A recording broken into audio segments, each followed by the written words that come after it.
हाय। नमस्कार सभी मित्रों को। मेरा नाम राजीव कुमार है। और आज मैं जो है छत्रपति शिवाजी जी के बारे में आज हम जानेंगे समझेंगे। आइए इस इनकी उनके बारे में आज हम जानते हैं कि कहानी पढ़ते हैं। क्या क्या उन्होंने किया, कहाँ उन्होंने जन्म हुआ था उनका, उन सब के बारे में आइए जानते हैं। आए तो पहले है शिवाजी का जन्म। शिवाजी का जन्म 19 फरवरी 1900 क्षमा कीजिएगा 19 फरवरी 1630 ईस्वी में अ, जन्म हुआ था। कहते हैं प्राचीन भारत के इतिहास में जितने भी हिंदू राजा हुए उनमें जो महान व्यक्तित्व प्रभु रामचंद्र के, भगवान श्री कृष्ण के चरित्र से प्रेरित रहा है तथा जिनके पराक्रम के कारण हिंदू राष्ट्र, हिंदू धर्म तथा हिंदू संस्कृति जीवित और अविनाशी रहे, ऐसे छत्रपति शिवाजी का जीवन चरित्र अद्भुत व अलौकिक है। जिस कालखंड में स्वराज्य, स्वधर्म तथा स्वतंत्रता जैसे शब्दों का उच्चारण करना भी असंभव था, उस कालखंड में शिवाजी ने अपने पराक्रम और कर्तव्य निष्ठा से जो राज्य स्थापित किया, उसके परिणाम स्वरूप इतिहास में शिवाजी राजा एक महान शासक के रूप में यशस्वी एवं आदरणीय कहला।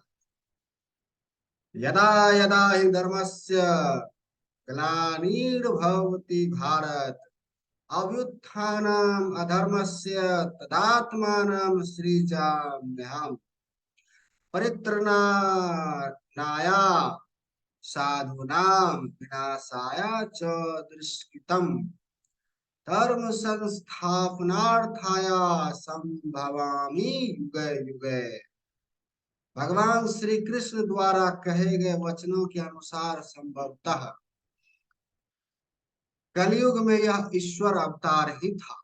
जीवन के शिवाजी के जीवन के प्रत्येक प्रसंग में प्रकट हुई दूरदर्शिता एवं प्रत्येक प्रसंग में दर्शाई हुई सावधानियां और उनमें दिखने वाला उनका रूप देखकर मन अभिभूत हो जाता है।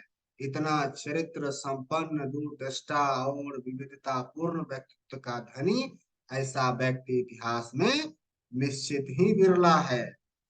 शिवाजी महाराज के जीवन काल में अनेक प्रसंगों में प्रकट हुई उनकी दूरदृष्टि, उस वक्त बनाई गई योजना तथा योजना बनाते समय दिखाई गई सावधानियां, योजना को साकार करने के लिए उचित व्यक्तियों का चयन तथा हमेशा आगे आकर नेतृत्व करना, यह सब देखकर मन अचंभित हो जाता है।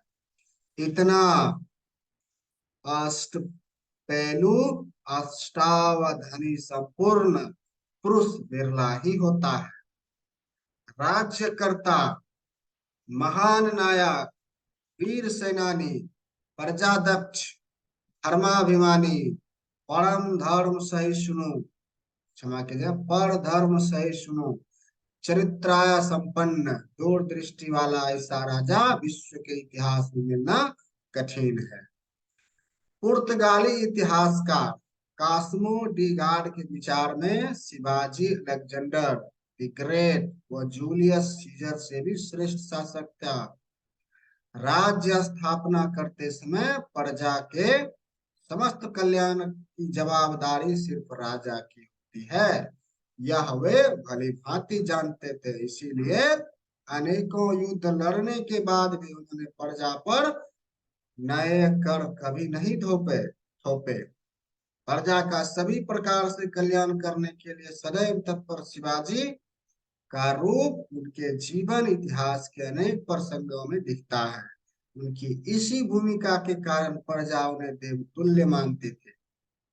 नए गांव स्थापित करना, जागीरदारी प्रथा बंद करना, गढ़ों का सुरक्षित करना, गढ़ों क्षमा कीजिए गढ़ों को सुरक्षित करना तथा वहां पूरे रसद का भंडार करना, खेती के लिए उन्नत बीज तथा औजारों की व्यवस्था करना, किसानों को ऋण सुविधा उपलब्ध कराना, भाषा सुधार के लिए राज्य व्यवहार कोष, पंचांग सुधार के लिए करना कौस्तुभ, धर्म सुधार के लिए प्रायश्चित देकर हिंदू धर्म की वापसी कराना, नए किलों का निर्माण करना, सैनिकों को प्रशिक्षण व युद्ध में हताहत सैनिकों के परिवार को उचित मुआवजा, वीरों का सम्मान, पंडितों का सम्मान, ऐसी अनेक बातों पर सदैव ध्यान देने वाले शिवाजी महाराज इतिहास के अनेक प्रसंगों में दृष्टिगोचर होते हैं। और इसी कारण प्रजा उन्हें सिर्फ राजा के रूप में न देखते हुए देवतुल्य एवं प्राणों से प्रिय मानते थे। धर्म एवं भगवान में आस्था रखने वाले शिवाजी महाराज मानते थे कि स्वराज की स्थापना हो, यह तो श्री की इच्छा से ही संभव है। उनकी महानता को देखते हुए आज के मैनेजमेंट के विद्यार्थियों के लिए शिवाजी महाराज यह अभ्यास का एक अनूठा एवं सर्वोत्तम विषय है। जरा देखें इसे। Perfection of planning, perfection of management, perfection of detailing, perfection of staffing, perfection of implementation, perfection of SWOT analysis, perfection of information and data collection, perfection of human motivation.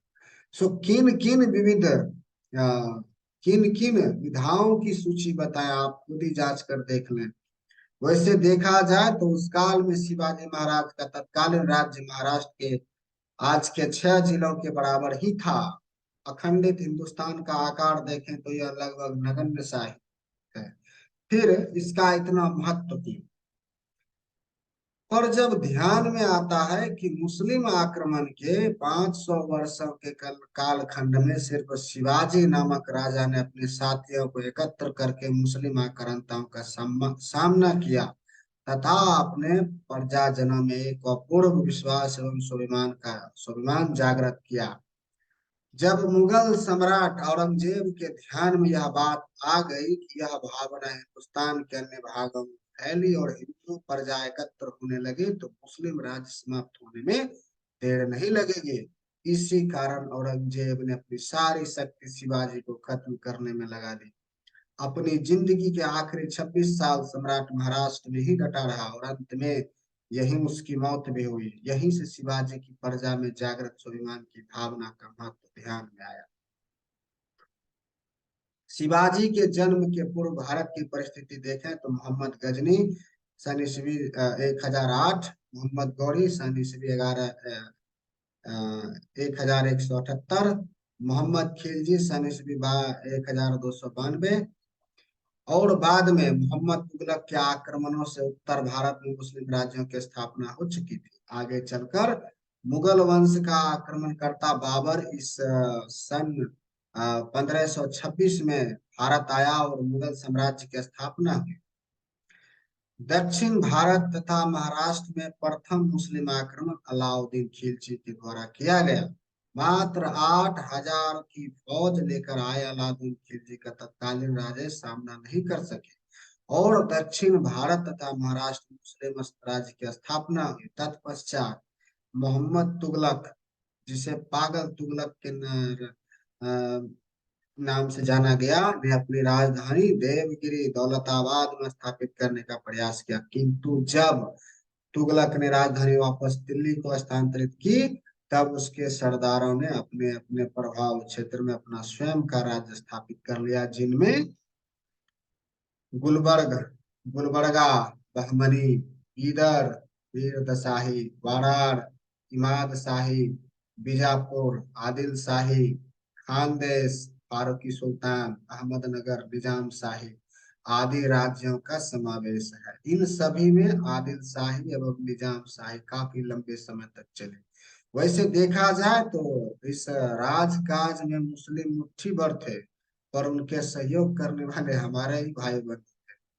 जागीरदारी के छोटे से टुकड़े के लिए मुस्लिम राजकर्ताओं के गुलाम हो गए थे और आपसी दुश्मनी भी पालते थे।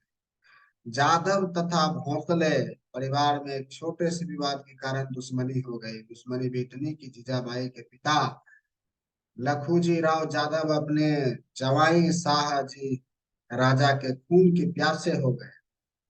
शिवाजी के जन्म के पूर्व जब जीजाबाई गर्भवती थी, पति पत्नी अपने प्राणों की रक्षा के लिए दर दर की ठोकरें खाते थे, एक गांव से दूसरे गांव भाग रहे थे। लखूजी राव ने जीजाबाई से कहा कि भोंसले का घर छोड़कर वह मैके वापस आ जाएं। जीजाबाई का जवाब था कि भोंसले कुल ही मेरा घर है, मेरा सर्वस्व है, इसे छोड़कर मैं कहीं नहीं जाऊंगी। आखिर शाही जी राजा शाह शाहजी राजा के समधी विश्वासराव की मध्यस्थता से जैसे तैसे प्रकरण समाप्त हुआ और जीजाबाई सिवनेरी सुस्तु किले पर सुस्ताए। सब तरफ इसी तरह की मारकाट मची हुई थी। इन्हीं लखूजी राव यादव की, जो निजाम शाही में सरदार थे, उसकी निजाम के बड़े दरबार में उनके चारों पुत्रों के साथ गर्दन धड़ से अलग कर दी गई। जीजाबाई के सर से पिता का छाया उठ गई। वो शोकाकुल हो उठी। पूरे महाराष्ट्र में 2 साल से अकाल पड़ा हुआ था। सारी प्रजा दाना पानी के लिए त्राही त्राही कर रही थी। और इसी समय शालिवाहन शके 1551 फाल्गुन वदी तृतीया को संध्या वेला में जीजा माता प्रसूत होकर उन्होंने पुत्र रत्न की प्राप्ति हुई, यानी अंग्रेजी काल दर्शक के अनुसार शुक्रवार 19 फरवरी 1630 ज्योतिषी ने भविष्यवाणी की कि यह बालक अत्यंत पराक्रमी योद्धा तथा चक्रवर्ती राजा होगा। माता जीजाबाई का मन हर्ष से भर गया। शिवनेरी में जन्म होने एवं शिवनेरी की कुल देवी शिवाई तथा शिव के अवतार मानते हुए बालक का नाम शिवाजी रखा गया। आइए, एक कविता है शिवाजी के जन्म पर।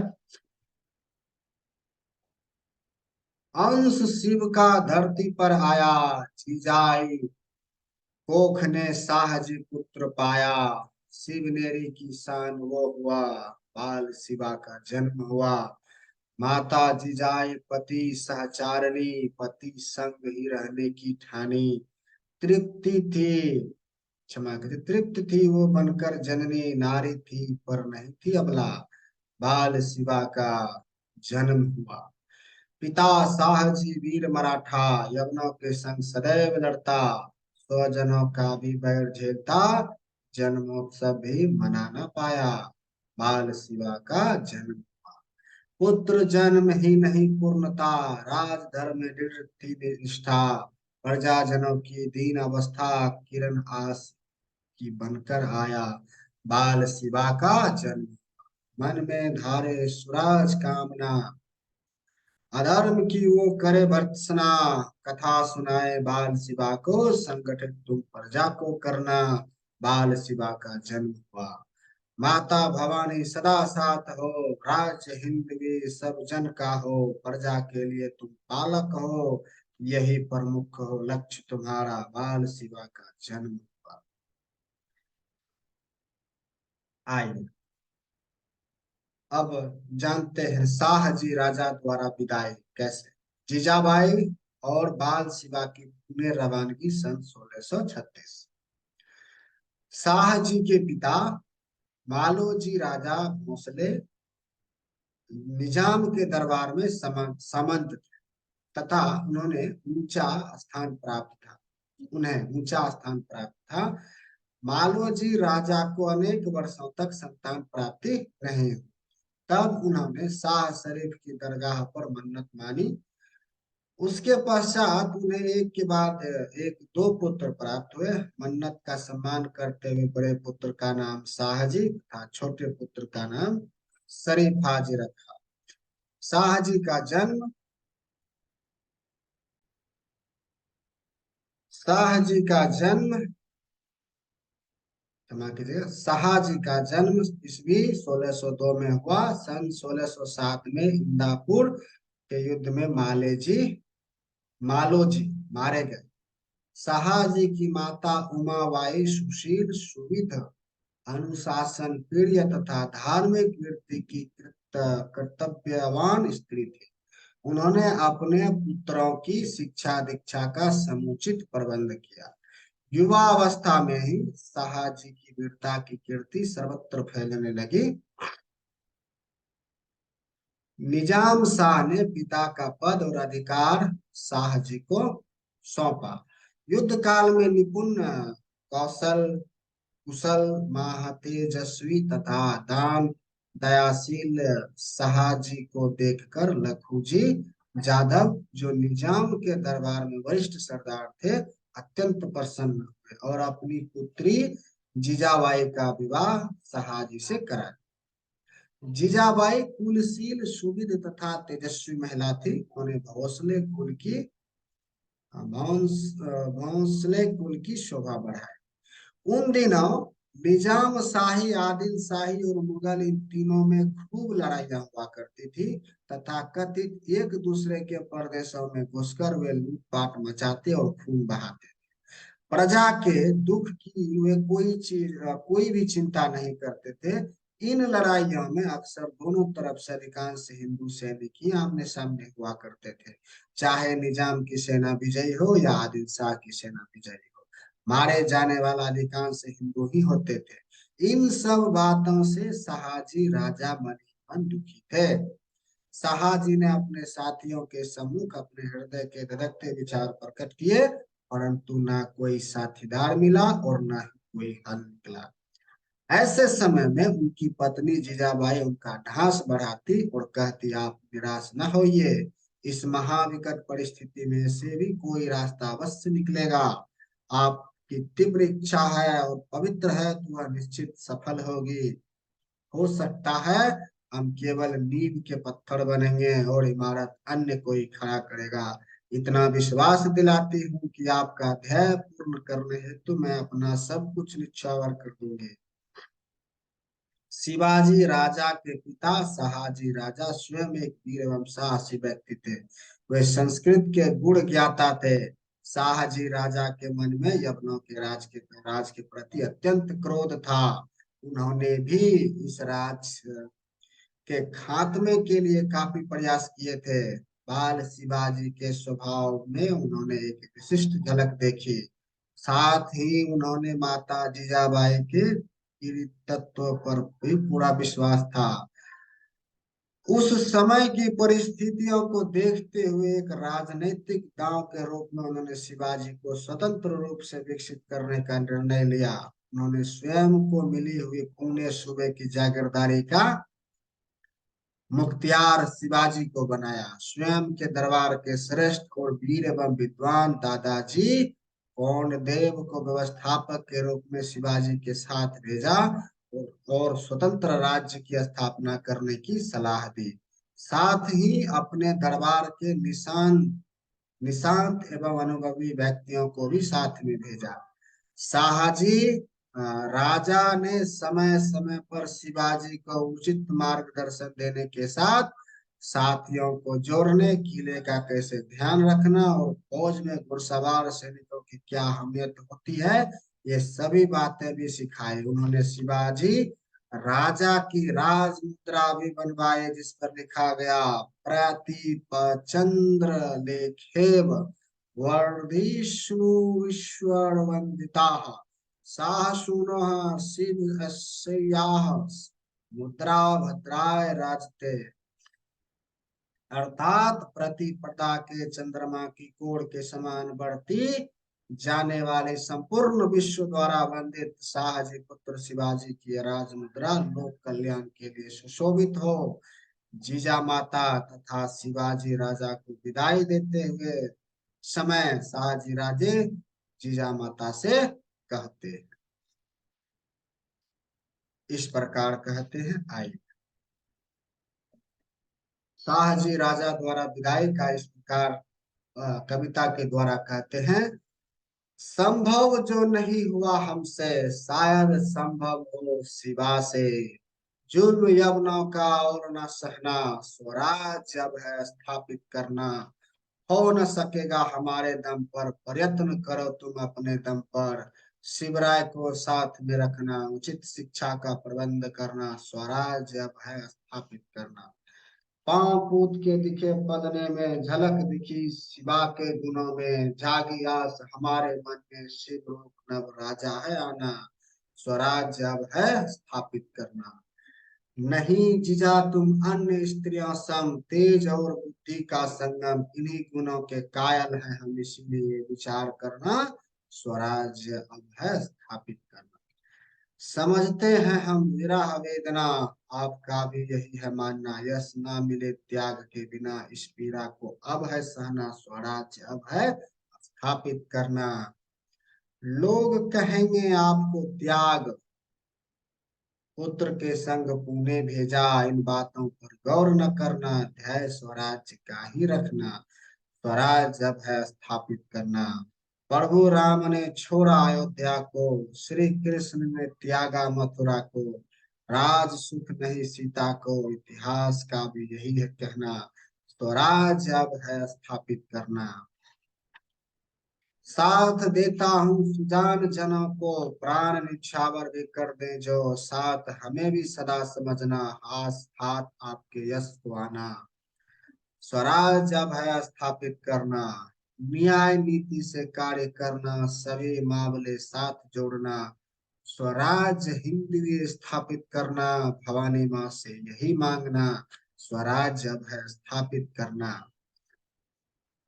आइए अब रांझे पटेल, 28 जनवरी, पाटिल, रांझे पाटिल, 28 जनवरी 1645। माता जीजाबाई तथा दादाजी कोंडदेव के मार्गदर्शन में शिवाजी आगे बढ़ रहे थे। रामायण तथा गीता के प्रसंग, नीतिमत्ता की बातें, राणा प्रताप का शौर्य, रानी पद्मिनी का अग्नि प्रवेश, ऐसे ऐतिहासिक प्रसंग सुन रहे थे। शस्त्र संचालन, घुड़सवारी, लोक संग्रह जैसी बातें सीख रहे थे। मुस्लिम आक्रांताओं द्वारा हिंदुस्तान पर कितना अत्याचार किया, स्त्रियां कितनी असुरक्षित थीं, ये सब जान रहे थे। वे यह जानकर अत्यंत क्रोधित हुए कि शाहजी राजा के भाई खेलोजी राजा की पत्नी गोदावरी को महाबत खान उठाकर ले गया था और उसकी निर्मम हत्या कर दी। बाद में उसका अमृत नहीं मिल पाया और मराठे कुछ भी नहीं कर पाए। इन सब बातों के कारण शिवराय को मनस्वी क्रोध आता था। शिवाजी यह जानकर भी दुखी थे कि कैसे हमारे अपने लोग एकत्र होने के बजाय एक दूसरे के विरुद्ध चक्र रहते हैं। हमारी जनता कैसे दीनहीन और लाचार होकर जीवन जी रही है। राजा का मतलब क्या है, उसके कर्तव्य क्या है, इनकी बारीकियों को समझ रहे। पुणे नगरी पुनर्स्थापित होने लगी थी, उनकी परिस्थितियों में सुधार आने लगा था, जनता उन्हें कुशाग्र एवं निपुण राजा के रूप में जानने लगी थी। तब उनकी आयु थी 15 वर्ष। एक बार की बात है, शिवाजी अपने जहागीरदारी क्षेत्र में घूम रहे थे। उस वक्त डरा हुआ एक व्यक्ति राम जी थोड़े छुपते छुपाते आया और शिवाजी राजा के चरणों में गिरकर रोने लगा। राजा ने धीरे से उसे उठाया और उसके रोने का कारण पूछा। तब वह बोला, महाराज मैं लूट गया, बर्बाद हो गया, मेरी पुत्री नदी पर पानी भरने गई थी, लोग उसे उठा के ले गए और उसकी इज्जत लूट ली। इस घटना से वह इतनी आहत हुए कि उसने खुदकुशी कर ली। राजा ने पूछा, क्या हुआ और यह करतूत किसने की, हमें विस्तार से बताओ। राम जी ने बताया कि यह करतूत गांव के पाटिल ने की है। शिवराय ने अपने साथी ये शाह जी से कहा, तुरंत जाओ रांझे पाटिल को लेकर आओ, हम यही इंतजार करेंगे। कुछ समय पश्चात ये शाह जी खाली हाथ वापस आए।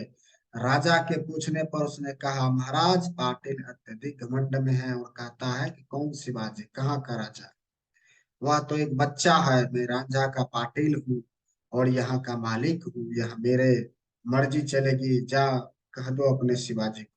इस पर शिवाजी राम जी घोड़े को लेकर पुणे वापस आ गए। दूसरे दिन सुबह उन्होंने यशा जी को 50 सवारों के साथ भेजा और रांझा पाटिल को बांध कर लाने का आदेश दिया।